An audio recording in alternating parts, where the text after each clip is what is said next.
വീടുകളിലെ മാലിന്യം സെക്രട്ടേറിയറ്റിൽ കൊണ്ടുവരരുത് എന്ന സെക്രട്ടേറിയറ്റ് ജീവനക്കാർക്ക് സർക്കാരിന്റെ മുന്നറിയിപ്പ്. വീട്ടിൽ നിന്നുള്ള മാലിന്യം സെക്രട്ടേറിയറ്റിൽ കൊണ്ടുവന്ന് നിക്ഷേപിക്കുന്നത് ശ്രദ്ധയിൽപ്പെട്ടതിനെ തുടർന്നാണ് ഉത്തരവ്. ഇത്തരക്കാർക്കെതിരെ നടപടിയുണ്ടാകുമെന്നും മുന്നറിയിപ്പുണ്ട്. വിശദാംശങ്ങളുമായി വി അരുൺ ചേരുന്നുണ്ട്. അരുൺ, മറ്റ് അറിയിപ്പുകൾ കൂടി, പ്രത്യേകിച്ച് കുപ്പിയിൽ ചെടികൾ ഉൾപ്പെടെ വളർത്തുന്ന സാഹചര്യം, അതെല്ലാം ഒഴിവാക്കണം എന്നാണ് ഇപ്പോൾ അറിയിപ്പ് നൽകിയിട്ടുള്ളത്. ഏത് പശ്ചാത്തലത്തിൽ കൂടിയാണിത്?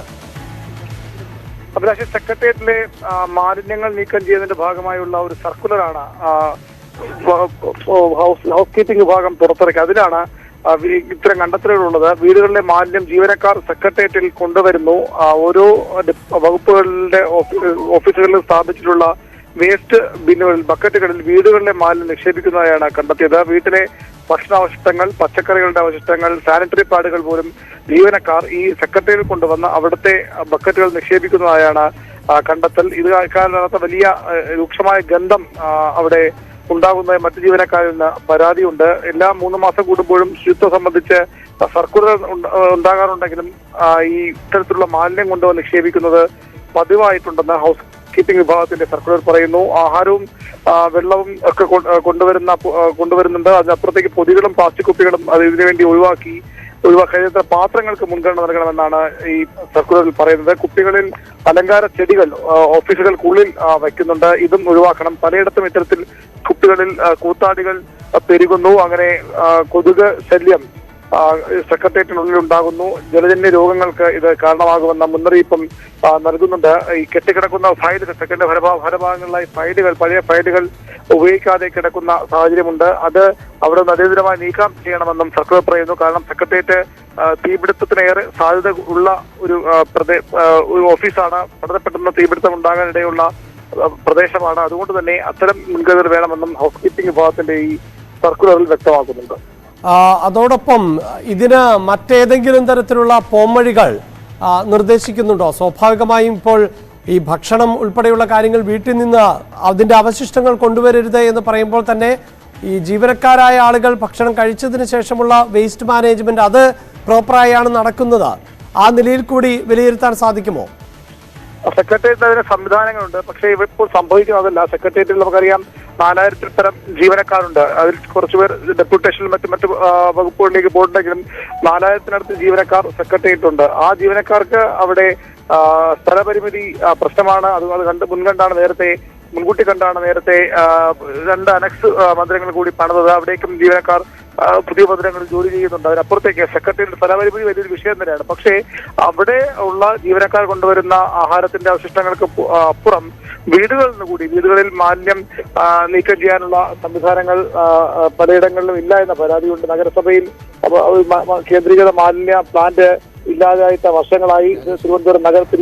അതുകൊണ്ട് തന്നെ വീടുകളിൽ ഉള്ള മാലിന്യങ്ങൾ ഹരിതകർമ്മസേനയ്ക്കും മറ്റ് സ്വകാര്യ ഏജൻസികൾക്ക് നൽകുന്നതിന് പകരം എളുപ്പ വഴിയായി ചില ജീവനക്കാരെങ്കിലും സെക്രട്ടേറിയറ്റിലെ ഓഫീസിലേക്ക് കൊണ്ടുവന്ന് അവിടുത്തെ വേസ്റ്റ് ബിന്നിൽ നിക്ഷേപിക്കുന്നു എന്നുള്ളതാണ് ഈ കണ്ടെത്തൽ ഏറ്റവും പ്രധാനപ്പെട്ട കാര്യം. അതുതന്നെയാണ് ഈ പ്രതിസന്ധി വർദ്ധിപ്പിക്കുന്നതും. വീടുകളിൽ നമുക്കറിയാം, ഒരു ദിവസം ഉണ്ടാകുന്ന ജൈവ മാലിന്യങ്ങളുടെ ഒരു അളവ്, അതിനപ്പുറത്തേക്ക് സാനിറ്ററി പാഡുകൾ പോലും വീടുകളിൽ നിന്ന് കൊണ്ടുവന്ന് ഈ സെക്രട്ടേറിയറ്റിലെ ബിന്നുകളിൽ നിക്ഷേപിക്കുന്നതാണ് ഇപ്പോഴത്തെ പ്രതിസന്ധി കാരണം. അത് അടിയന്തരമായി അവസാനിപ്പിക്കാനാണ് സർക്കുലറിൽ പറയുന്നത്.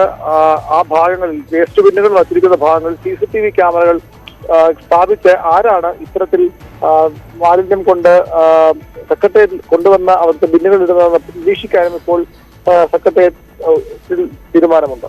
എന്തായാലും അരുൺ, ഇതിന്റെ ഒരു മറുഭാഗം കൂടി വളരെ പ്രധാനപ്പെട്ടതാണല്ലോ. പ്രത്യേകിച്ച് മാലിന്യ സംസ്കരണവുമായി ബന്ധപ്പെട്ട വിഷയങ്ങൾ വലിയ തോതിൽ സംസ്ഥാനത്ത് ചർച്ച ചെയ്യപ്പെടുന്ന ഒരു സമയമാണ്. ബ്രഹ്മപുരത്തെ മാലിന്യ പ്ലാന്റിൽ തീപിടുത്തമുണ്ടായതിനു ശേഷം കൊച്ചിയിലെ പല ആളുകൾക്കും അവരുടെ ഭക്ഷണ അവശിഷ്ടങ്ങൾ, മറ്റ് വീടുകളിൽ ഉണ്ടാകുന്ന മാലിന്യങ്ങളൊന്നും തന്നെ നിക്ഷേപിക്കാൻ ഇടമില്ലാത്ത ഒരു സാഹചര്യമാണ്. നമ്മൾ തന്നെ ഇന്നിപ്പോൾ ഈ കൊച്ചിയിലെ ആശുപത്രിവാസികൾ നേരിടുന്ന ഡയപ്പറുകളും മറ്റും ശേഖരിക്കാൻ സംവിധാനമില്ലാതെ ഇതെല്ലാം സ്വകാര്യ ഏജൻസികൾ ശേഖരിക്കുകയും അവർ അമിതമായ ഫീസ് ഈടാക്കുകയും ഒക്കെ ചെയ്യുന്ന വാർത്ത റിപ്പോർട്ട് ചെയ്തുകൊണ്ടിരിക്കുകയാണ്. അതിനിടയിലാണ് ഇത്തരത്തിൽ, അതായത് ഭരണസിരാ കേന്ദ്രം എന്ന് തന്നെ നമുക്ക് ഈ സെക്രട്ടേറിയറ്റിനെ വിശേഷിപ്പിക്കാമല്ലോ, അവിടെയുള്ള ജീവനക്കാർക്ക് അവരുടെ വീട്ടിലെ മാലിന്യം നിക്ഷേപിക്കണമെങ്കിൽ വീട്ടിൽ നിന്ന് ഓഫീസിൽ കൊണ്ടുവരേണ്ട ദുരവസ്ഥയാണ്. അപ്പോൾ ഇതുകൂടി ഇതിന്റെ ഒരു മറുഭാഗമായി നമുക്ക് കാണേണ്ടി വരുന്നില്ലേ? അങ്ങനെ ഒരു പ്രശ്നമുണ്ട് എന്ന വസ്തുതയാണ്. തലസ്ഥാനത്തെ മാലിന്യ സംസ്കരണം വലിയൊരു പ്രതിസന്ധിയിലേക്ക് പോകുന്നില്ലെങ്കിലും പലയിടങ്ങളിലും അതൊരു വലിയ പ്രശ്നം തന്നെയാണ്. പ്രത്യേകിച്ച് മുളപ്പിശാല ചവർ സംസ്കരണ ഫാക്ടറി പൂട്ടിയ ശേഷം മാലിന്യ സംസ്കരണത്തിന് ഒരു കേന്ദ്രീകൃത ഇടമില്ല എന്നുള്ളത് വസ്തുതയാണ്. പലപ്പോഴും സ്വകാര്യ ഏജൻസികളൊക്കെ വീടുകളിൽ നിന്ന് മാലിന്യം ശേഖരിക്കുന്നു. ഇപ്പോൾ ഹരിതകർമ്മ സേനയെ കൊണ്ട് തന്നെ മാലിന്യം എടുക്കണമെന്ന നിർദ്ദേശം വന്നിരിക്കുന്നു. അത് എത്രത്തോളം പ്രായോഗിക ബന്ധത്തിലുള്ള ചോദ്യങ്ങൾ ഉയർന്നു വരുന്നുണ്ട്. ചിലരെങ്കിലും അതിന് മുതിരാതെ, സ്വാഭാവികമായും വലിയ ഫീസ് കൊടുക്കേണ്ട ഒരു കാര്യമാണ്, അതിന് മുതിരാതെ എളുപ്പവഴി തേടുകയാണ് മാലിന്യ സംസ്കരണം. ഞാൻ അരുണിലേക്ക് വരെ ഇപ്പോൾ സെക്രട്ടേറിയറ്റ് അസോസിയേഷൻ പ്രതിനിധി ഇർഷാദ് ടെലിഫോൺ ലൈനിലുണ്ട്. ഇർഷാദ്, ഇങ്ങനെയൊരു സർക്കുലർ ശ്രദ്ധയിൽപ്പെട്ടിരുന്നോ? സർക്കുലർ ഇങ്ങനെ ഉള്ളതായിട്ട് ഞാൻ നേരിട്ട് കണ്ടിട്ടില്ല. പക്ഷെ ഇപ്പോഴാണ് നിങ്ങളുടെ ഈ വാർത്ത പോകുമ്പോഴത്തേക്കാണ് ഇത് ശ്രദ്ധയിൽപ്പെടുന്നത്. പക്ഷേ സെക്രട്ടേറിയറ്റിൽ നിന്നല്ല, വീട്ടിൽ നിന്നല്ല, എവിടെ നിന്നും ചവറുകൾ സെക്രട്ടേറിയറ്റിലേക്ക് കൊണ്ടുവരാൻ പാടില്ല എന്നുള്ളതാണ് സെക്രട്ടേറിയറ്റ് അസോസിയേഷന്റെ നിലപാട്. പക്ഷേ അതിൽ ശ്രദ്ധയിൽപ്പെട്ടിരിക്കുന്നു എന്ന് പറയുന്ന വസ്തുത തെറ്റാണ് എന്നുള്ളതാണ് കേരള സെക്രട്ടേറിയറ്റ് അസോസിയേഷന്റെ അഭിപ്രായം. സെക്രട്ടേറിയറ്റ് വീട്ടിൽ നിന്നും നിലവിൽ വീട്ടിൽ നിന്ന് ആളുകൾ ഇങ്ങനെയൊന്നും അവശിഷ്ടങ്ങൾ കൊണ്ടുവരുന്നില്ല എന്നാണോ? അതെ അതെ അതെ, അങ്ങനെ ഒരു പ്രവണത അല്ലെങ്കിൽ അങ്ങനെ രീതി സെക്രട്ടേറിയറ്റ് ജീവനക്കാർക്കിടയിൽ ഇല്ല. വീട്ടിൽ നിന്നും മാലിന്യം സെക്രട്ടേറിയറ്റിൽ കൊണ്ടുവന്ന് സെക്രട്ടേറിയറ്റിനെ ഒരു ചവർ ഡംപിംഗ് യാർഡാക്കി മാറ്റാൻ ഒരു ജീവനക്കാരും തയ്യാറാവില്ല. ശ്രീ ഇർഷാദ് ഒന്ന് തുടരുക. ഞങ്ങളുടെ പ്രതിനിധി അരുൺ, ഇതിൽ ഈ CCTV ക്യാമറകൾ സ്ഥാപിച്ച് ഇക്കാര്യം മോണിറ്റർ ചെയ്യണമെന്ന് കൂടി ഈ സർക്കുലറിൽ ഇല്ലേ? അതുതന്നെയാണ് അത്തരത്തിൽ കൊണ്ടുവരുന്നത്. വളരെ വ്യക്തമായി തന്നെ ഈ സർക്കുലറിൽ പറയുന്നു. ചില ജീവനക്കാർ വീട്ടിൽ നിന്നുള്ള ഇങ്ങനെയാണ് ആ രണ്ടാമത്തെ പാരഗ്രാഫ് തുടങ്ങുന്നത്. ചില ജീവനക്കാർ വീട്ടിൽ നിന്നുള്ള വിവിധതരം മാലിന്യങ്ങൾ സെക്രട്ടേറിയറ്റിൽ കൊണ്ടുവന്ന് നിക്ഷേപിക്കുന്നതായി കണ്ടെത്താൻ കഴിഞ്ഞിട്ടുണ്ട്. ആയതിനാൽ വേസ്റ്റ് ബിന്നുകൾ CCTV ക്യാമറയുടെ പരിധിയിൽ കൊണ്ടുവരുന്നതും ഇത്തരം പ്രവർത്തികൾ അച്ചടക്ക ലംഘനമായി കണ്ട് അവർക്കെതിരെ കർശന നടപടി സ്വീകരിക്കുന്നതുമാണ് എന്ന് തന്നെ ഈ സർക്കുലറിൽ പറയുന്നുണ്ട്. വ്യക്തമാണ്. ശ്രീ ഇർഷാദ്, താങ്കൾക്കൊരു വ്യക്തത കൈവരുന്നതിന് വേണ്ടിയാണ്, ഞാൻ ആവർത്തിക്കുന്നില്ല, ഈ സർക്കുലറിലെ വാചകം തന്നെയാണ് ഈ വാർത്ത റിപ്പോർട്ട് ചെയ്യുന്ന ഞങ്ങളുടെ പ്രതിനിധി VV അരുൺ താങ്കളെ വായിച്ചു കേൾപ്പിച്ചത്. ഇല്ല, അങ്ങനെ കൊണ്ടുവരുന്ന ഒരു പ്രവണതയും അല്ലെങ്കിൽ അങ്ങനെ രീതി കണ്ടെത്തിയിട്ടുണ്ട് എങ്കിൽ ശക്തമായ അച്ചടക്ക നടപടി അത്തരം കൊണ്ടുവരുന്ന ചവർ സെക്രട്ടേറിയറ്റിലേക്ക് കൊണ്ടുവരുന്ന ജീവനക്കാർക്കെതിരെ സ്വീകരിക്കേണ്ടതാണ്. മറിച്ച് ഇത്തരത്തിലൊരു അപമാനിക്കുന്ന ഒരു സെക്രട്ടറി ജീവനക്കാരെ ഇക്കാര്യത്തിൽ അപമാനിക്കുന്ന ഒരു രീതി കൂടി ഉണ്ടോ എന്ന് എനിക്ക് സംശയമുണ്ട്. കാരണം സെക്രട്ടറി ജീവനക്കാർ അങ്ങനെ വീട്ടിലെ മാലിന്യം സെക്രട്ടേറിയറ്റിൽ കൊണ്ടുവന്ന് തള്ളുന്ന ഒരു രീതി ഉള്ളവരല്ല. ഇനി അങ്ങനെ കൊണ്ടുവരികയാണെന്നുണ്ടെങ്കിൽ തീർച്ചയായിട്ടും അച്ചടക്ക നടപടി, അതിനേക്കാൾ കടുത്ത അച്ചടക്ക നടപടി തന്നെ ഇക്കാര്യത്തിൽ സ്വീകരിക്കേണ്ടതാണ്. അതിലൊന്നും ഒരു സംശയമില്ല. സെക്രട്ടേറിയറ്റിനെ അങ്ങനെ ഒരാളുടെയും വീട്ടിലെ മാലിന്യമോ അല്ലെങ്കിൽ നാട്ടിലെ മാലിന്യമോ കൊണ്ട് തള്ളാനുള്ള ഒരു സ്ഥലമായി ആരെങ്കിലും വിനിയോഗിക്കുന്നുണ്ടെങ്കിൽ അവർക്കെതിരെ ശക്തമായ അച്ചടക്ക നടപടി സ്വീകരിക്കാവുന്നതാണ്. ഇത് നേരത്തെ ശ്രദ്ധയിൽപ്പെട്ടിട്ടുണ്ടെങ്കിൽ അച്ചടക്ക നടപടി തന്നെ സ്വീകരിക്കണമായിരുന്നു എന്നുള്ളതാണ് സെക്രട്ടേറിയറ്റ് അസോസിയേഷന്റെ അഭിപ്രായം. മറിച്ച് ഇങ്ങനെ സെക്രട്ടേറിയറ്റ് ജീവനക്കാരെ ആസൂത്രിതമായിട്ട് ആക്ഷേപിക്കുന്ന ഒരു രീതിയാണോ ഇത് എന്നൊരു സംശയം കൂടി കേരള സെക്രട്ടേറിയറ്റ് അസോസിയേഷൻ ഉണ്ട്. അല്ല, അങ്ങനെ ഈ ജീവനക്കാരെ ആക്ഷേപിക്കേണ്ട എന്ത് കാര്യമാണുള്ളത്? അതായത് മാലിന്യ സംസ്കരണവുമായി ബന്ധപ്പെട്ട ഒരു ആക്ഷേപം ഉന്നയിക്കേണ്ട പശ്ചാത്തലം ഉണ്ടാകുന്നുണ്ടോ? ഇല്ല, അങ്ങനെ വ്യക്തമായി പൊതുഭരണ ഹൗസ് കീപ്പിംഗ് വകുപ്പിനോ പൊതുഭരണ വകുപ്പിനോ ഇത്തരത്തിലൊരു വിവരം കിട്ടിയിട്ടുണ്ട് എങ്കിൽ തീർച്ചയായിട്ടും CCTV ഉണ്ടല്ലോ, CCTV ഉപയോഗിച്ചുകൊണ്ട് അത് മോണിറ്റർ ചെയ്യുകയും അത്തരക്കാരെ അപ്പൊ തന്നെ കയ്യോടെ കൂടി ശിക്ഷ നൽകണമെന്നുള്ളതാണ് സെക്രട്ടേറിയറ്റ് അസോസിയേഷന്റെ അഭിപ്രായം. എന്തായാലും ഇതിൽ മറ്റു ചില നിർദ്ദേശങ്ങൾ കൂടിയുണ്ട്. അതായത് ഈ നായകൾക്കും മറ്റുമൊക്കെ ഭക്ഷണം നൽകി അവിടെ തന്നെ തുടരുന്ന ഒരു സാഹചര്യം സൃഷ്ടിക്കുന്നു. ചില ആളുകൾ ഓഫീസിൽ ഈ അലങ്കാര ചെടികളൊക്കെ സീറ്റിന് ചേർന്ന് കൊണ്ടുവയ്ക്കുന്ന ശീലമൊക്കെ ഉണ്ടല്ലോ. അതിപ്പോൾ മിക്കവാറും ഓഫീസുകളിലൊക്കെ ഉള്ള ഒരു രീതിയാണ്, പ്രത്യേകിച്ച് കോവിഡിന് ശേഷം. അതൊന്നും പാടില്ല എന്ന് കൂടിയുണ്ട്. അല്ല, പുതിയൊരു രീതിയാണ്. ആ പ്രവണതയൊക്കെ അവസാനിപ്പിക്കേണ്ടത് തന്നെയാണ്. അത്തരത്തിൽ ഇപ്പം വീട്ടിലിരിക്കുന്ന അലങ്കാര ചെടി വീട്ടിൽ സ്വന്തമായി ഉദ്യോഗസ്ഥൻ ജോലി ചെയ്യുന്ന സെക്ഷനിലേക്കോ സീറ്റിലേക്കോ കൊണ്ടുവന്ന് അതൊരു ശരിയായ പ്രവണതയൊന്നും അല്ല. ആ രീതിയൊക്കെ അവസാനിപ്പിക്കേണ്ടതുണ്ട്.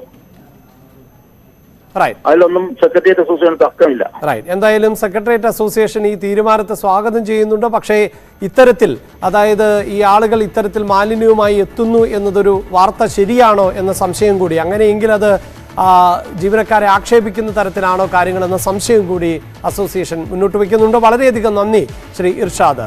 Kerala municipal and corporation staff union സംസ്ഥാന സമ്മേളനം മുഖ്യമന്ത്രി ഉദ്ഘാടനം ചെയ്യുകയാണ്. ചിലയിടങ്ങളിൽ ഫയൽ തീർപ്പാക്കൽ യജ്ഞത്തിന് വേണ്ടത്ര വേഗതയുണ്ടായില്ല എന്ന് മുഖ്യമന്ത്രി പറഞ്ഞു. ജനങ്ങൾക്ക് സേവനം കൃത്യമായി ലഭിക്കണമെന്നും മുഖ്യമന്ത്രി വ്യക്തമാക്കി. ചെയ്തു കൊടുക്കാൻ കഴിയുന്ന കാര്യങ്ങൾ അത് അതിവേഗതയിൽ ചെയ്തു കൊടുക്കും. അപ്പം നമ്മുടെ ഈ പറയുന്ന പുള്ളിക്കാരൻ്റെ കാര്യങ്ങൾ ഇപ്പോൾ വ്യക്തമായല്ലോ. അപ്പോൾ അത് ഒരു ലോഡ്ജിലായിരുന്നു ഈ താമസം എന്നാണ് പറയുന്നത്. അതുമായിട്ട് ബന്ധപ്പെട്ട് വാർത്ത വന്നപ്പോൾ ആ വാർത്ത നഗരവുമായി ബന്ധപ്പെട്ട ഒരാൾ അടുത്തിരിക്കുമ്പോഴാണ് ഞാനത് കാണുന്നത്. അപ്പോൾ അയാൾ എന്നോട് പറയുകയാണ്, ഇത് ചില ആളുകൾ ചെയ്യുന്ന രീതിയാണ്. അവർക്ക് നഗരത്തിൽ തന്നെ ഒരു ലോഡ്ജ് ഉണ്ടാവും, ഒരു മുറി ഉണ്ടാവും. അവിടെ വെച്ചാണ് ഇത്തരം കാര്യങ്ങളൊക്കെ നിർവഹിക്കുക. അപ്പം നമ്മൾ കാണേണ്ടത് ഇന്നത്തെ കാലം ഒന്നും അതീവ രഹസ്യമല്ല. എല്ലാവരും മനസ്സിലാക്കുന്നുണ്ടെന്ന് കാണണം. പിടികൂടപ്പെടുന്നത് ചിലപ്പോൾ മാത്രമായിരിക്കും. പിടികൂടുന്നതിന് സാങ്കേതികമായ ഒരുപാട് കാര്യങ്ങൾ വേണമല്ലോ. അപ്പം അതിൽ നിന്ന് രക്ഷപ്പെട്ട് എല്ലാ കാലവും നടക്കാൻ പറ്റില്ല. പിടികൂടിയാൽ വലിയ തോതിലുള്ള പ്രയാസം അതിൻ്റെ ഭാഗമായി അനുഭവിക്കേണ്ടതായും വരും. അപ്പം വേണ്ടതെന്താ, ഈ വേറൊരു സ്ഥലത്ത് വെച്ച് എന്തെങ്കിലും പ്രത്യേക കാര്യങ്ങൾ ഉണ്ടായാൽ അതിൻ്റെ ഭാഗമായി തീരുമാനമെടുത്തു കൊടുക്കുന്ന കാര്യം അതിനു വേണ്ടി കാത്തു നിൽക്കാൻ പാടില്ല. നേരെ തീരുമാനം എടുത്തു കൊടുക്കണം. സാധാരണ നമ്മളെല്ലാം ധരിച്ചിരുന്നത്, അല്ലെങ്കിൽ ഞാൻ ധരിച്ചിരുന്നത്, ഈ ശമ്പളത്തിന് പുറമേ ഒരു തെറ്റായ ജീവിതം നയിക്കാനുള്ളൊരു കാശാണ് വാങ്ങുന്നതെന്നാണ്. ഇയാളെ കാര്യം വന്നത് ശമ്പളം അതുപോലെ തന്നെ അവിടെ കിടക്കുന്നുണ്ടെന്നാണ്. ശമ്പളം തൊട്ടിട്ടില്ല, അതവിടെ പ്രത്യേകമായിട്ട് കിടക്കുകയാണ്.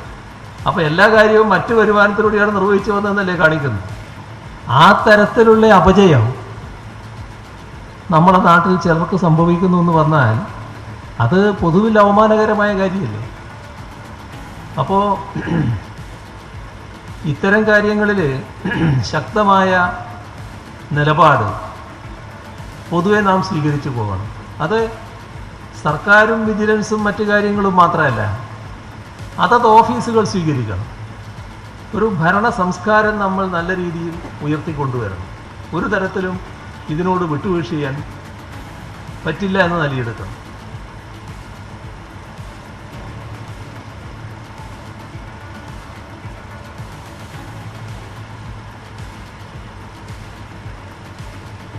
നമ്മുടെ സംസ്ഥാനം ഈ അഴിമതി രഹിതം, അല്ലെങ്കിൽ അഴിമതി ഏറ്റവും കുറഞ്ഞ സംസ്ഥാനം എന്ന ഒരു ഖ്യാതി എങ്ങനെയാണ് നമുക്ക് കിട്ടിയിട്ടുള്ളത്? നമ്മുടെ സർവീസ് മേഖലയടക്കം അത് പരിശോധിച്ചിട്ടുണ്ടാവും. ആ പരിശോധനയുടെ ഭാഗമായി മറ്റു പ്രദേശങ്ങളിൽ നിന്ന് വ്യത്യസ്തമായ ഒട്ടേറെ കാര്യങ്ങൾ നമ്മുടെ സംസ്ഥാനത്ത് കാണുകയാണ്. ഇപ്പോൾ നമ്മുടെ നാട്ടിലേക്ക് ഇറങ്ങിയാൽ ഒരുപാട് പദ്ധതികളുടെ നിർവഹണം നടന്നുകൊണ്ടിരിക്കുകയല്ലേ. അതിൻ്റെ ഭാഗമായി ദേശീയ തലത്തിലുള്ള പദ്ധതി നിർവഹണമുണ്ട്. ഇപ്പോൾ നാഷണൽ ഹൈവേ പോലുള്ളതുണ്ട്, മറ്റ് പദ്ധതി നിർവഹണമുണ്ട്. ഇതൊക്കെ നിർവഹിക്കാൻ വരുന്ന ഏജൻസികളും ആളുകളും കമ്പനികളും ഉണ്ടല്ലോ. അവരിവിടെ മാത്രമല്ലല്ലോ വരുന്നത്, അവർ മറ്റ് പ്രദേശങ്ങളിലും പോകുന്നുണ്ടല്ലോ. അപ്പോൾ ഇവിടുത്തെ അവരുടെ അനുഭവം സ്വാഭാവികമായിട്ട് അവരോട് ചോദിക്കും എന്താണ്. അവർക്കൊരു ദുരനുഭവമില്ല. വളരെ ആരോഗ്യകരമായ സമീപനാണ്. മറ്റ് തടസ്സമൊന്നുമില്ലാതെ അവർക്ക് വർക്ക് വേഗം കൊണ്ടുപോകാൻ കഴിയുന്നു. ഏതെങ്കിലും തരത്തിൽ ഈ ചെലവിടേണ്ട പണത്തിൽ ഒരു ഭാഗം മറ്റെവിടെയെങ്കിലും എത്തിക്കാൻ അവർ നിർബന്ധിതരാകുന്നില്ല. ഇതൊക്കെ അവർക്കൊരു പുതിയ അനുഭവമായിട്ട് വരികയാണ്. എല്ലാവരും ആ രീതിയിൽ പുകഴ്ത്തി സംസ്ഥാനത്തിൻ്റെ രീതിയെക്കുറിച്ച് പറയുകയാണ്. പൊതുവിൽ കാര്യങ്ങളിൽ തീരുമാനം എടുത്തു കൊടുക്കുന്നതിലും ആ നില വേണം. നമ്മുടെ സംസ്ഥാനത്തിനൊരു പൊതുവായ രീതി ആവിഷ്കരിക്കാൻ കഴിഞ്ഞിട്ടുണ്ട് എന്നുള്ളത് നമ്മൾ കാണണം. അതിനനുസരിച്ച് നമ്മുടെ ഓരോ ഓഫീസും മാറേണ്ടതായിട്ടുണ്ട്. ഇതിലാണ് നല്ല രീതിയിൽ നിങ്ങൾ ശ്രദ്ധിക്കേണ്ടത് എന്താണ് എനിക്ക് പറയാനുള്ളത്. മറ്റു നാടിൻ്റെ വികസന കാര്യങ്ങളെല്ലാം നിങ്ങളും നല്ലതുപോലെ പറയുന്നവരാണ്. ഞാനതിലേക്ക് ആവർത്തിച്ചിപ്പോൾ പോകുന്നില്ല. മറ്റു കൂടുതൽ കാര്യങ്ങളിലേക്ക് ഞാൻ കടക്കുന്നില്ല. നിങ്ങളെ ഈ സമ്മേളനം നല്ല രീതിയിൽ വിജയപ്രദമാകട്ടെ എന്ന് പറഞ്ഞുകൊണ്ട് നല്ല കാര്യങ്ങളെല്ലാം നിങ്ങൾക്ക് ചർച്ച ചെയ്ത് ഭാവി കാര്യങ്ങൾ തീരുമാനിക്കാൻ കഴിയട്ടെ എന്നുകൂടി പറഞ്ഞുകൊണ്ട് ഇതിൻ്റെ ഔപചാരികമായ ഉദ്ഘാടനം നിർവഹിച്ചതായി അറിയിച്ചുകൊണ്ട് അവസാനിപ്പിക്കുന്നു. നിങ്ങൾക്കെൻ്റെ സ്നേഹം. Kerala municipal and corporation staff യൂണിയന്റെ സംസ്ഥാന സമ്മേളനം ഉദ്ഘാടനം ചെയ്തുകൊണ്ടാണ് മുഖ്യമന്ത്രി സംസാരിച്ചത്. ചിലയിടങ്ങളിൽ ഫയൽ തീർപ്പാക്കൽ യജ്ഞത്തിന് വേണ്ടത്ര വേഗതയുണ്ടായില്ല എന്ന് അദ്ദേഹം പറയുന്നു. കഴിഞ്ഞ ദിവസത്തെ കൈക്കൂലിയുമായി ബന്ധപ്പെട്ട് ഉദ്യോഗസ്ഥരെ പിടിച്ചതിൽ വലിയ പ്രതികരണം തന്നെയാണ് മുഖ്യമന്ത്രി നടത്തിയിട്ടുള്ളത്. ചില ഉദ്യോഗസ്ഥർ നഗരപ്രദേശങ്ങളിൽ ഇത്തരം കൈക്കൂലികൾ സ്വീകരിക്കുന്നതിന് വേണ്ടി പ്രത്യേകം റൂമുകളടക്കം തയ്യാറാക്കിയിട്ടുണ്ട് എന്നാണ് ചിലരിൽ നിന്ന് മനസ്സിലാക്കാൻ സാധിക്കുന്നത് എന്ന് അദ്ദേഹം പറയുന്നു. അതോടൊപ്പം തന്നെ ഇത്തരത്തിൽ കൈക്കൂലിക്കാരായ ഉദ്യോഗസ്ഥർ ഉണ്ട് എങ്കിൽ അത് സഹപ്രവർത്തകർക്ക് അറിയാൻ സാധിക്കില്ലേ, അത് കൃത്യമായി റിപ്പോർട്ട് ചെയ്യപ്പെടേണ്ടതാണ് എന്നുകൂടിയാണ് മുഖ്യമന്ത്രി പറയുന്നത്. ഭരണത്തിന് കൂടുതൽ വേഗത ഉണ്ടാകേണ്ടതുണ്ട്. ഉദ്യോഗസ്ഥരുടെ ഭാഗത്ത് നിന്ന് കൃത്യമായ സേവനം ജനങ്ങൾക്ക് ലഭിക്കേണ്ടതുണ്ട് എന്നുകൂടിയാണ് മുഖ്യമന്ത്രി പറഞ്ഞു വെച്ചത്. കൊച്ചി കോർപ്പറേഷനിലെ കിടപ്പ് രോഗികൾ ദുരിതത്തിൽ. ഡയപ്പറുകളും മെഡിക്കൽ വേസ്റ്റുകളും സംഭരിക്കുന്നത് കോർപ്പറേഷൻ അവസാനിപ്പിച്ചതാണ് പ്രതിസന്ധിക്ക് കാരണം.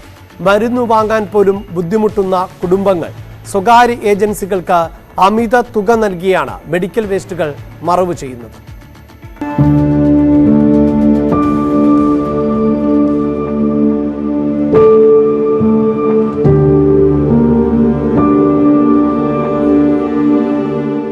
ബ്രഹ്മപുരം തീപിടുത്തം കൊച്ചി കോർപ്പറേഷനെ വലിഞ്ഞു മുറുക്കിയിരിക്കുകയാണ്. കോർപ്പറേഷനിലെ മാലിന്യ നിർമ്മാർജ്ജനമാകെ തകിടം മറിഞ്ഞു. അതിലേറ്റവും നിർണായകമായത് കിടപ്പ് രോഗികളും അവരുടെ കുടുംബവും നേരിടുന്ന പ്രതിസന്ധിയാണ്. അഡൽട്ട് ഡയപ്പറുകൾ വീടിനുള്ളിൽ കുന്നുകൂടി കിടക്കുന്നു. ഡയപ്പറുകൾ അടക്കമുള്ള മെഡിക്കൽ വേസ്റ്റ് നിർമ്മാർജ്ജനം ചെയ്യാൻ സ്വകാര്യ കമ്പനികളെ സമീപിച്ചുവെങ്കിലും താങ്ങാനാവാത്ത തുകയാണ് ഈടാക്കുന്നത്. അവർ പ്രൈവറ്റ് കമ്പനിക്ക് കൊടുക്കാനാണ് പറയണത്. അപ്പോൾ അവിടെ കിലോയ്ക്ക് 50 രൂപ വെച്ചാണ്. അപ്പോൾ ആഴ്ചയിലൊരു 700-800 രൂപയാകും ഞങ്ങൾ കൊടുക്കുമ്പോൾ. അപ്പം ഞങ്ങൾക്ക് മാസം തന്നെ ഇത് മേടിക്കാൻ തന്നെ 3000 രൂപയാകും. പിന്നെ അത് മേടിക്കാൻ തന്നെ വളരെ ബുദ്ധിമുട്ടാണ്. അപ്പം പിന്നെ ഇത് കൊടുക്കാനും കൂടി ഞങ്ങൾക്ക് സാമ്പത്തികം കുറവാണ്. ഞങ്ങൾ സാധാരണ ഹസ്ബൻഡ് ഓട്ടോ ഓടിയാണ് ജീവിക്കണത്. അപ്പം അത് ഞങ്ങൾക്ക് വളരെ ബുദ്ധിമുട്ടാണ്. അപ്പം ഇതിന് എന്തെങ്കിലും ഒരു തീരുമാനം എടുക്കണമെന്ന് ഗവൺമെൻറ്റിനോട് പറയുകയാണ് ഞങ്ങൾ. കോർപ്പറേഷനാകട്ടെ വിഷയം അറിഞ്ഞിട്ടും കേട്ടിട്ടില്ല എന്ന മട്ടിൽ. നിരവധി തവണ വിഷയം കൗൺസിലർ അവതരിപ്പിച്ചുവെങ്കിലും മേയർ മൗനം പാലിക്കുകയാണെന്ന് ആരോപണം. ഈ കാര്യം കഴിഞ്ഞ കൗൺസിലിൽ 2 ദിവസം മുമ്പ് കൂടി കൗൺസിലിലും ഞാനടക്കമുള്ള കൗൺസിലർമാർ ഉന്നയിച്ചിട്ടും അതിന് യാതൊരു മറുപടിയും പറയാതെ മേയർ ഒളിച്ചോടുന്നൊരു സമീപനമാണ് സ്വീകരിച്ചത്. കൊച്ചിയിലെ മാലിന്യ പ്രശ്നങ്ങൾ പരിഹരിക്കാൻ സർക്കാർ ആരംഭിച്ച കർമ്മ പദ്ധതി അടുത്ത മാസം അവസാനിക്കും. ന്യൂസ് 18 കൊച്ചി. അല്പസമയം മുമ്പാണ് മുഖ്യമന്ത്രി തന്റെ പ്രസംഗത്തിൽ ജനങ്ങൾക്ക് വേണ്ടിയുള്ള സേവനങ്ങൾ കാര്യക്ഷമമാക്കണം എന്ന് പറഞ്ഞത്. അപ്പോഴാണ് കൊച്ചിയിൽ നിന്നുള്ള ഇത്തരം കാഴ്ചകൾ കൂടി. അതായത് കിടപ്പ് രോഗികളായ ആളുകൾ, മരുന്ന് വാങ്ങാൻ പോലും പണം ഇല്ലാത്ത രോഗികൾക്ക് അവരുടെ മാലിന്യങ്ങൾ, ഡയപ്പറുകൾ ഉൾപ്പെടെയുള്ള വേസ്റ്റുകൾ കളയുവാൻ സംവിധാനമില്ല. പ്രത്യേകിച്ച് കോർപ്പറേഷൻ ഇത് ശേഖരിക്കാത്ത സാഹചര്യമുണ്ട്. കൊച്ചിയിലെ നിരവധി വീടുകളിലെ മാലിന്യവും എവിടെ കളയണം എന്ന ആശങ്കയിലാണ്. അവിടേക്കെല്ലാം സ്വകാര്യ ഏജൻസികൾ എത്തുകയും അങ്ങനെ ഈ മാലിന്യ സംസ്കരണം എന്നതുൾപ്പെടെയുള്ള കാര്യങ്ങളിൽ സ്വകാര്യ ഏജൻസികൾ പിടിമുറുക്കുകയും ചെയ്യുന്ന ഒരു സാഹചര്യം കൂടിയുണ്ട്. തീർച്ചയായും അധികൃതരുടെ ശ്രദ്ധയിൽപ്പെടേണ്ട വിഷയമാണിത്. മറ്റു വാർത്തകളിലേക്ക് പോകാം, ഇടവേളയ്ക്ക് ശേഷം.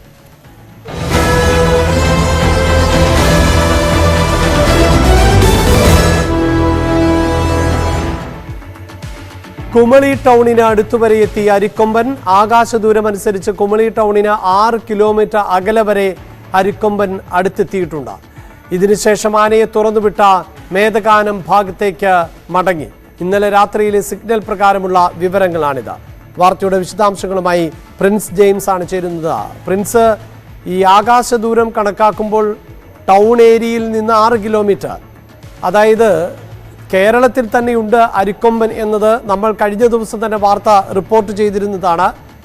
പക്ഷേ ഇത് ജനവാസ മേഖലകളിലേക്ക് വീണ്ടും എത്തുവാനുള്ള സാധ്യത എപ്രകാരമാണ്?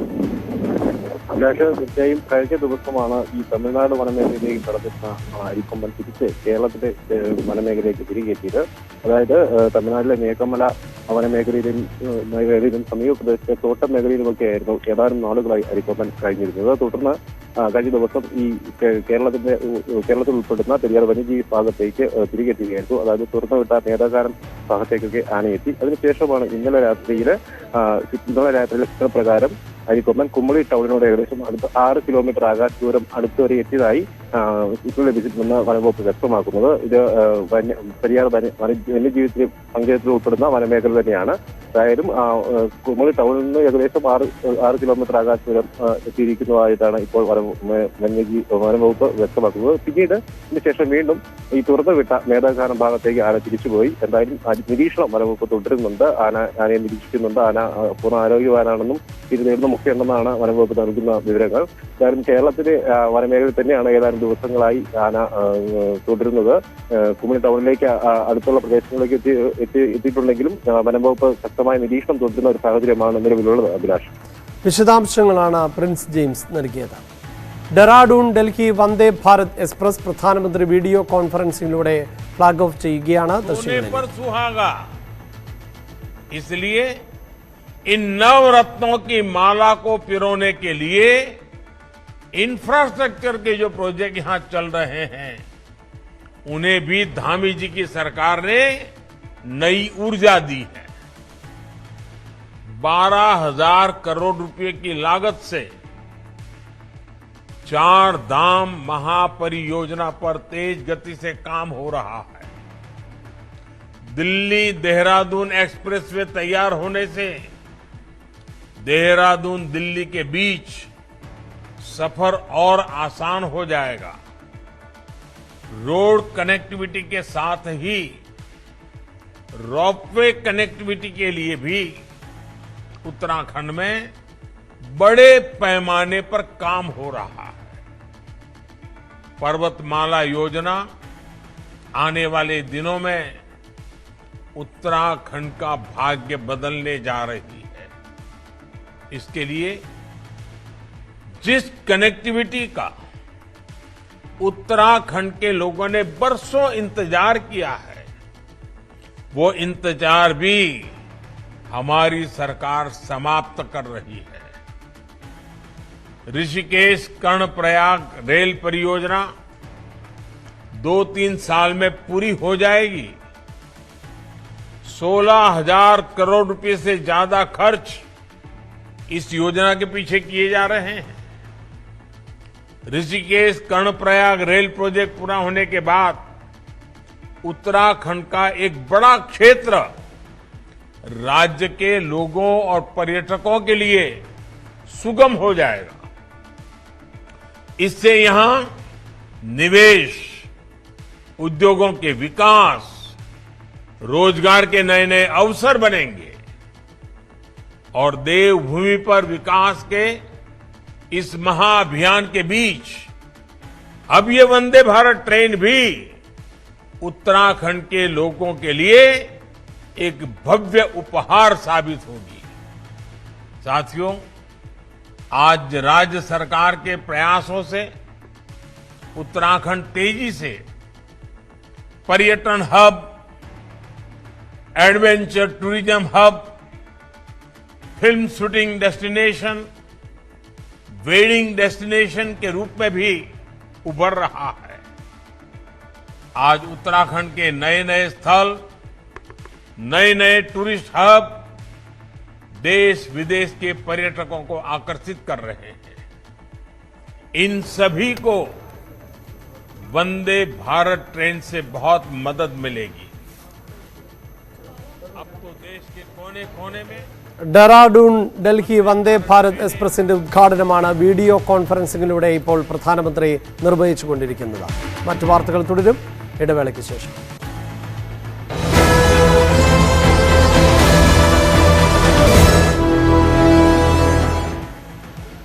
എരുമേലി വിമാനത്താവളത്തിന്റെ സാമൂഹികാഘാത പഠന റിപ്പോർട്ട് പുറത്ത്. പദ്ധതി 579 കുടുംബങ്ങളെ ബാധിക്കുമെന്ന് റിപ്പോർട്ടിൽ പറയുന്നു. ചെറുവള്ളി എസ്റ്റേറ്റിലെ ലയങ്ങളിൽ ഉള്ള 221 കുടുംബങ്ങൾ ഉൾപ്പെടെ 474 വീടുകൾ പൂർണ്ണമായും കുടിയിറക്കണമെന്നാണ് റിപ്പോർട്ടിൽ ഉള്ളത്.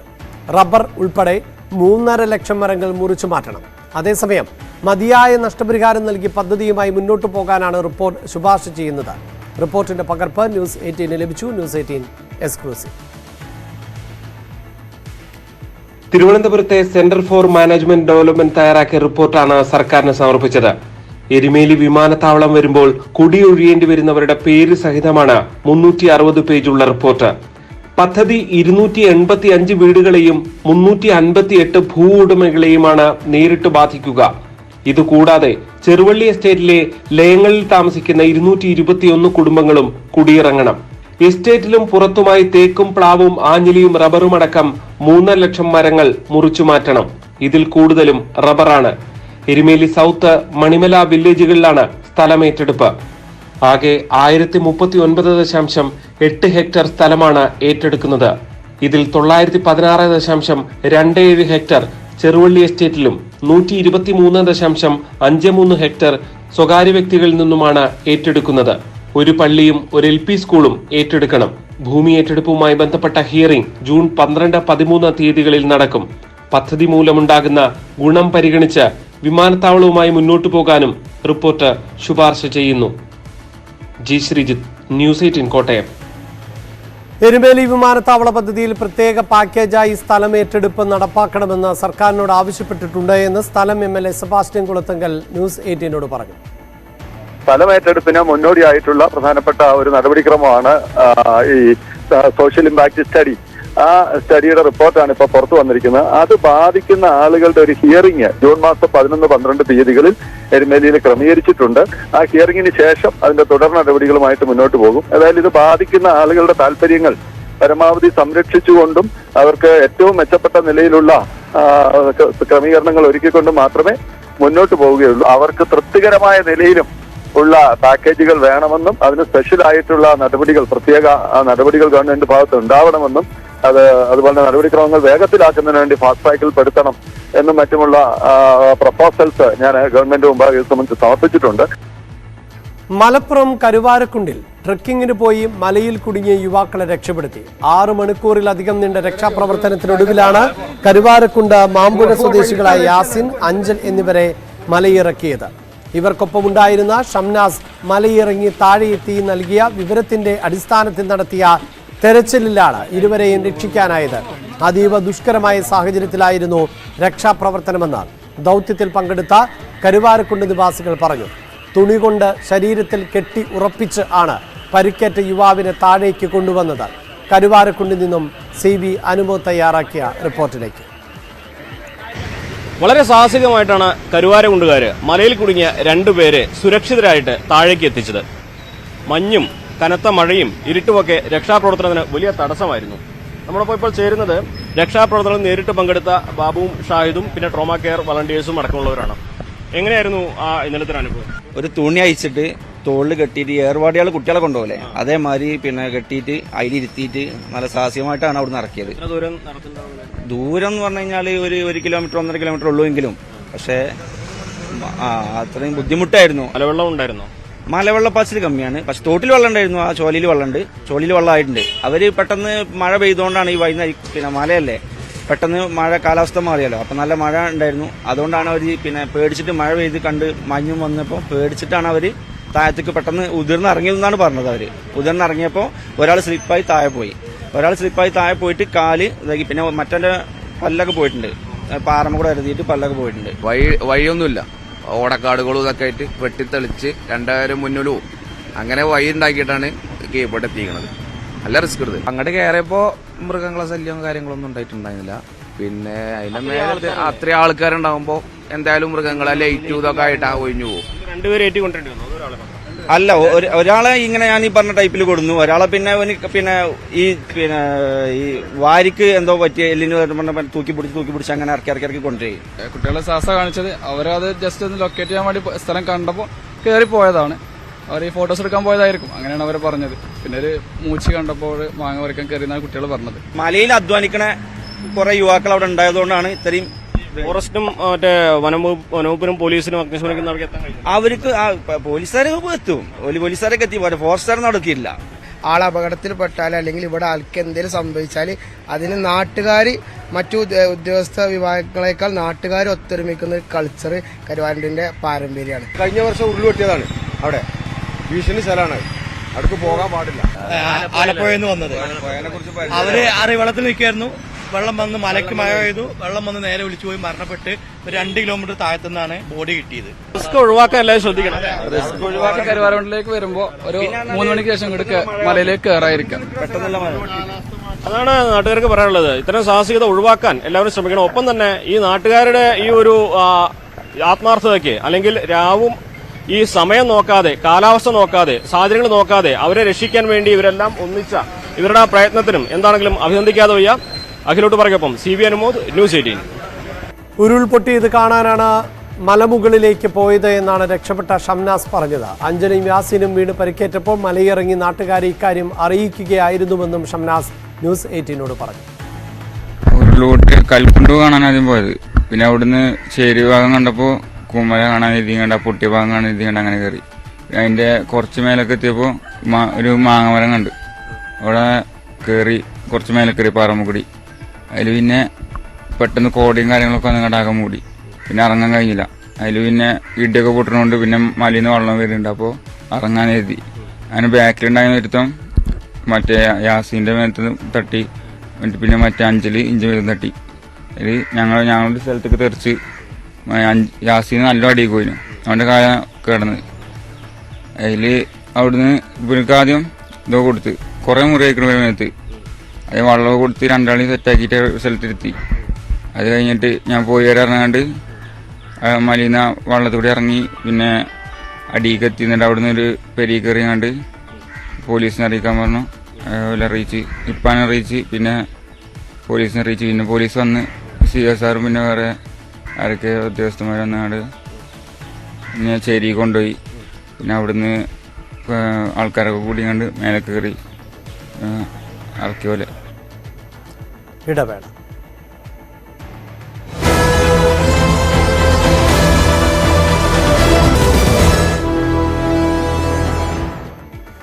പുതിയ പാർലമെന്റ് മന്ദിരം ഞായറാഴ്ച പ്രധാനമന്ത്രി നരേന്ദ്രമോദി ഉദ്ഘാടനം ചെയ്യും. പുതിയ മന്ദിരത്തിന്റെ സവിശേഷതകൾ എന്തൊക്കെയെന്ന് നോക്കാം.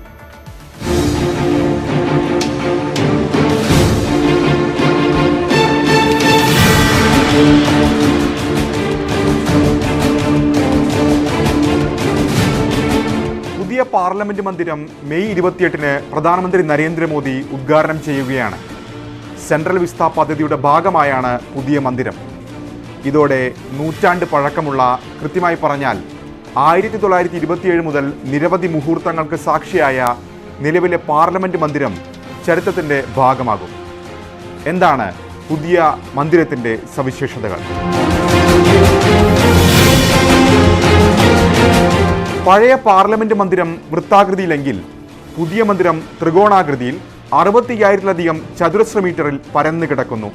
പുതിയ പാർലമെന്റ് മന്ദിരത്തിന്റെ ലോക്സഭാ ഹാളിൽ 888 പേർക്കും രാജ്യസഭയിൽ 384 പേർക്കും ഇരിപ്പിട സൗകര്യമുണ്ട്. നിലവിലെ പാർലമെന്റ് മന്ദിരത്തിൽ ലോക്സഭയിൽ 543 പേർക്കും രാജ്യസഭയിൽ 250 പേർക്കുമാണ് ഇരിപ്പിട സൗകര്യമുള്ളത്. 1971-ലെ സെൻസസ് പ്രകാരമാണ് നിലവിൽ മണ്ഡലങ്ങൾ നിശ്ചയിച്ചിരിക്കുന്നത്. 2026-ൽ അതിർത്തി പുനർനിർണയം നടക്കാം. അപ്പോൾ മണ്ഡലങ്ങൾ വർദ്ധിക്കും. ഇതുകൂടി കണക്കിലെടുത്താണ് വിശാലമായ സൗകര്യമൊരുക്കുന്നത്.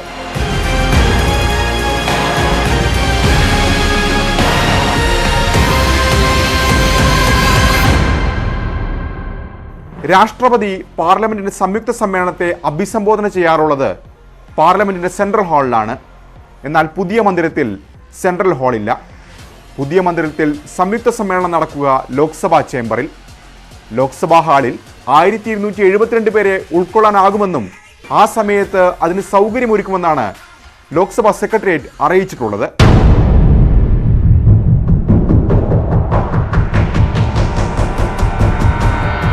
ദേശീയ പക്ഷിയായ മയിലിനെ പ്രമേയമാക്കിയാണ് ലോക്സഭാ ചേംബർ. രാജ്യസഭാ ചേംബർ താമരയുടെ മാതൃകയിലും. ഇന്ത്യയുടെ ജനാധിപത്യ പൈതൃകം വിളിച്ചോതുന്നതാണ് മഹത്തായ ഭരണഘടനാ ഹാൾ. മന്ത്രിമാരുടെ ഓഫീസുകളും ഇരുസഭകളിലെയും MP-മാർക്കുള്ള ലൈബ്രറിയും പാർലമെന്ററി കമ്മിറ്റികൾക്കുള്ള മുറികളുമുണ്ട്. അംഗങ്ങൾക്ക് ഇടപഴകാനായി സെൻട്രൽ ലോഞ്ചും സജ്ജം. 3 പ്രധാന കവാടങ്ങളാണ് പുതിയ പാർലമെന്റ് മന്ദിരത്തിനുള്ളത്. അവയെ ഗ്യാൻദ്വാർ, ശക്തിദ്വാർ, കർമ്മദ്വാർ എന്നിങ്ങനെ നാമകരണം ചെയ്തിട്ടുണ്ട്. MP-മാർ, VIP-കൾ, സന്ദർശകർ എന്നിവർക്കായി പ്രത്യേക പ്രവേശന കവാടങ്ങൾ കെട്ടിടത്തിലുണ്ടാകും.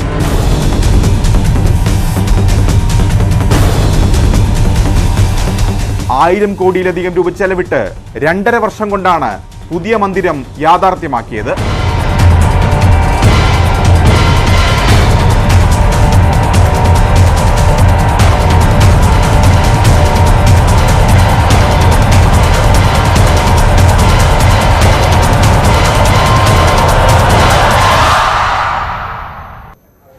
ഗുജറാത്തിലെ അഹമ്മദാബാദിൽ പുറത്തിറങ്ങാനിരിക്കുന്ന സിനിമയ്ക്കെതിരെ ബജ്റംഗ് ദൾ ദ ക്രിയേറ്റർ സർജൻ ഹാർ എന്ന ചിത്രം ലവ് ജിഹാദിനെ അനുകൂലിക്കുന്നു എന്ന് ആരോപിച്ചായിരുന്നു പ്രതിഷേധം.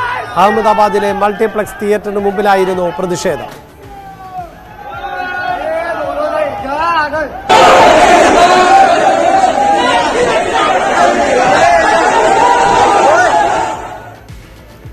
പ്രതിഷേധങ്ങളെ ഭയക്കുന്നില്ല എന്ന് സിനിമയുടെ പ്രൊഡ്യൂസർ രാജേഷ് കരാതെ ഗുരുജി പ്രതികരിച്ചു. കണ്ണൂർ പാടിച്ചാലിൽ ഒരു കുടുംബത്തിലെ കൂട്ടമരണത്തിൽ പോസ്റ്റ്മോർട്ടം റിപ്പോർട്ടിലെ വിവരങ്ങൾ പുറത്ത്. 2 കുട്ടികളെ കൊലപ്പെടുത്തിയത് ഭക്ഷണത്തിൽ അമിതമായി ഉറക്ക ഗുളിക കലർത്തിയാണ്. ശ്രീജിയുടേതും മൂത്ത മകൻ സൂരജിന്റെയും ഷാജിയുടെയും തൂങ്ങിമരണമാണ് എന്നും പോസ്റ്റ്മോർട്ടം റിപ്പോർട്ട് ചൂണ്ടിക്കാട്ടുന്നു. കഴിഞ്ഞ ദിവസമാണ് ഒരു കുടുംബത്തിലെ 5 പേരെ മരിച്ച നിലയിൽ കണ്ടെത്തിയത്. മക്കളെ കൊലപ്പെടുത്തി ദമ്പതികൾ ആത്മഹത്യ ചെയ്യുകയായിരുന്നു. വീണ്ടും കോവിഡ് ഭീതിയിൽ ചൈന. ഏപ്രിൽ മുതൽ രാജ്യത്ത് കോവിഡ് കേസുകൾ വർദ്ധിക്കുന്നതായാണ് റിപ്പോർട്ടുകൾ. ഒമിക്രോൺ XBB വകഭേദമാണ് രോഗം പടരാൻ കാരണം. ഒരാഴ്ച 6.5 കോടി കേസുകൾ റിപ്പോർട്ട് ചെയ്യുന്ന അവസ്ഥ ഉണ്ടാകുമെന്നാണ് വിലയിരുത്തൽ. ബീജിംഗ്, ഷാങ്ഹായ് നഗരങ്ങളിലാണ് കൂടുതൽ കേസുകളുള്ളത്.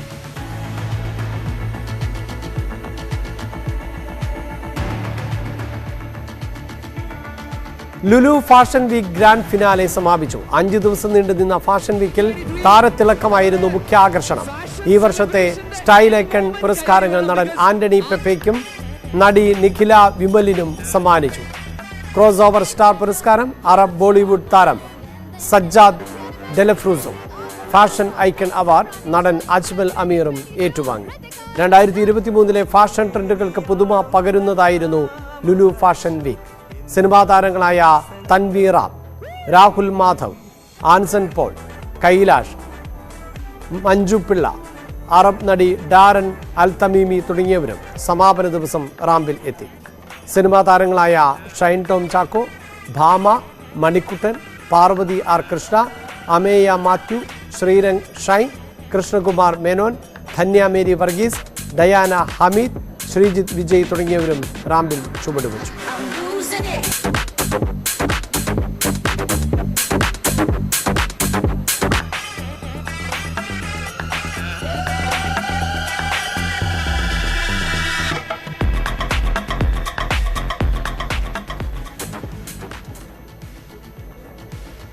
IPL എലിമിനേറ്ററിൽ മുംബൈ ഇന്ത്യൻസിന് ഉജ്ജ്വല വിജയം. ലക്നൗ സൂപ്പർ ജയൻസിനെ 81 റൺസിന് തകർത്താണ് മുംബൈയുടെ മുന്നേറ്റം. മുംബൈ ഉയർത്തിയ 183 റൺസ് വിജയലക്ഷ്യം പിന്തുടർന്ന ലക്നൗ 101 റൺസിന് ഓൾ ഔട്ടായി. നാളെ നടക്കുന്ന 2ാം ക്വാളിഫയറിൽ മുംബൈ ഗുജറാത്തിനെ നേരിടും. ഇതിലെ വിജയികൾ ഞായറാഴ്ച നടക്കുന്ന ഫൈനലിൽ ചെന്നൈയുമായി ഏറ്റുമുട്ടും. ഇന്നത്തെ സ്വർണം വെള്ളി പ്ലാറ്റിനം നിരക്കുകൾ. Tarragon's Royal Jewellery